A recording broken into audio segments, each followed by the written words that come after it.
And the White House is claiming victory after a showdown with Colombia over deportation flights. President Trump threatening the country with tariffs and a travel ban, and the Colombian president said they wouldn't accept military planes and vowed to fight back, but then just as quickly backed down. So all of that is happening. And first up on the conversation list today with us is John Sandweg, who ran ICE in the Obama years. This Colombia business, first of all, on that, what did you make of that? There was a lot of back and forth yesterday. Then Colombia, I guess, backs down, according to the White House. Trade war on hold. Your view on how the whole thing played out? Connell, it's really interesting. One of the greatest impediments that President Trump has to his mass deportation plan are recalcitrant countries.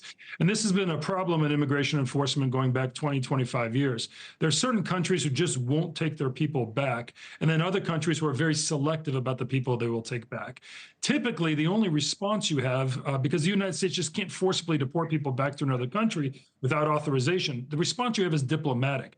But more often than not, it's been very low-level diplomacy. So we send a diplomatic note. Maybe we send a delegation to complain about the fact these countries won't take their people back. Right. This was a pretty stunning, obviously, very powerful response. Never have I seen the President of the United States get this involved in it, and where he's going to invoke all of the tools available, to foreign policy, sanctions, visa restrictions, trade, tariffs, right?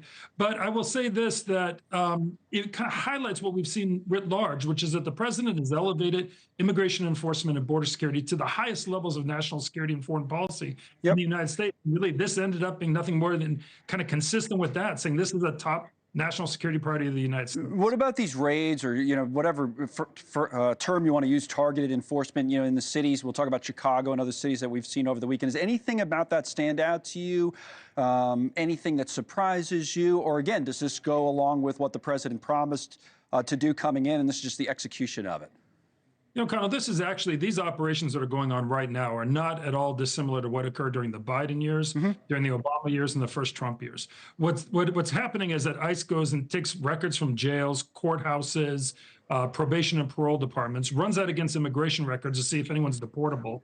If they are, then they start looking for them, looking at, utility bills, car registrations to try to find an address, and then goes out and make arrests.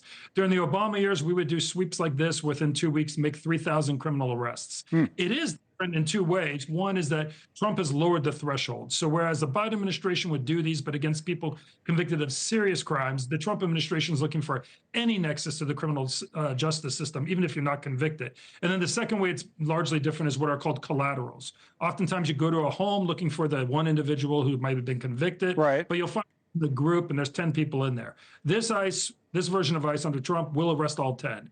Typically, during the Biden administration or Obama, you wouldn't. So the tactics are the same, as you and I have discussed. The problem is this: run out of these targets quickly. And what's going to be very interesting is the pressure that ICE is under to produce arrests. What tactics will they utilize when these criminal justice leads are evaporated, right? Right. What's the next step? So we know the numbers are up for now. We talk about these quotas that they want to hit, 1,200 to 1,500 daily arrests, but can they keep it going? Tom Homan, who's the border czar, in with new comments about not only what's happened so far, but what might happen down the line, saying this. Let's watch. You're going to see a lot more of them. All right. And the target enforcement operation, we took a lot of bad guys off the street. Got it. And I heard New York City might be next on the list. Is that true? I got no comment on that. But are you sure you're only getting illegal criminal migrants? I mean, there were some pictures over the weekend of people that claimed to be students, Brazilian students, who were showing examples of bruises on their arms from American deportation flights. That's ridiculous, but if they want to make a complaint, it'll be investigated.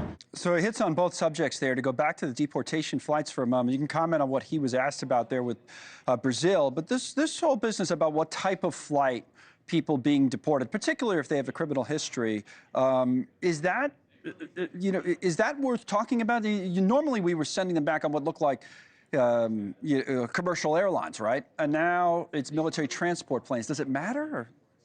I don't think it makes a big difference. I mean, a lot of times military transport flights are the same charter air companies that ICE uses. Right. So no, I think that the fact that it's a military flight, I think what's important about that is it demonstrates that this administration is really serious about the mass deportation plan.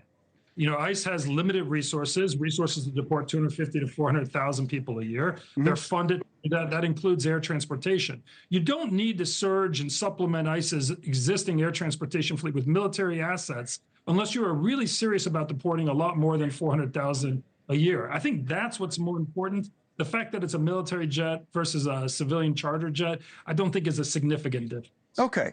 Thanks so much for watching. Just go to joinnn.com to find NewsNation on your television provider. And don't forget to click the red subscribe button below to get more of NewsNation's fact-driven, unbiased coverage.